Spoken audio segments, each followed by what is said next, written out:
श्री जगन्नाथ चेतना गवेषणा प्रतिष्ठान पक्षरु प्रशिक्षण शिविर अनुष्ठित। पुरी श्री जगन्नाथ चेतना गवेषणा प्रतिष्ठान पक्षरु जगतसिंहपुर जिला नाउगां ब्लॉक अंतर्गत तिहुड़ा स्थित मां जाकुलाईଙ୍କ मंदिर प्रांगण में पूर्वांचल सभापति बाबा सत्यानंद दास महाराज तत्वावधान में एक प्रशिक्षण शिविर अनुष्ठित हो जाइछि। एही शिविर में प्रतिष्ठान सभापति गजपति महाराज निर्देश क्रमे अनुष्ठान केंद्रीय कार्यकारी सभापति पुरी राधावल्लभ मठर महंत महाराज रामकृष्ण दास, महासचिव डॉक्टर नरेश चंद्र दास, प्रशासनिक सचिव तथा महाप्रभु पढ़ियारी पूर्णचंद्र गोचिकार, केंद्रीय ग्रंथागार सचिव तथा महाप्रभु सुहार सेवक हरेकृष्ण पढ़ियारी समेत अभिज्ञ गवेषक माने जोगदे पुरी श्री जगन्नाथ निकट में हेउतबा नीतिकांति जहा राज्य में छोट बड़ जगन्नाथ मंदिर गुड़िक समान नही पारे केतेकांशरे समान भाव में करा जाय परिबो बोली सूचना देथिले। एही प्रशिक्षण शिविर में जगतसिंहपुर जिलार 60 रु ऊर्ध्व जगन्नाथ मंदिर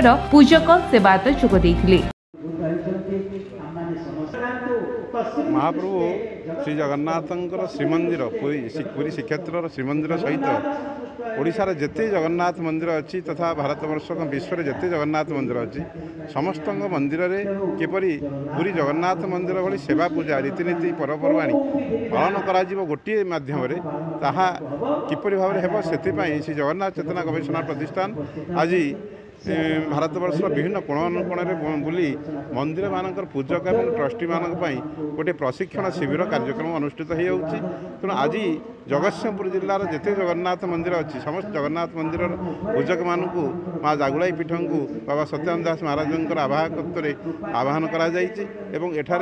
श्रीमंदिर पूजापुंडा सेवक एवं गोचिकार सेवक एवं महास्वार एवं आसिचंती एवं गवेषक माने आसिचंती तेणु से भाव में पूजा पर्व किपरि भाव पालन करने दरकार एवं पर्वपर्वाणी किपरि भाव होगा दरकार से प्रशिक्षण देवे तेणु ये जिनिस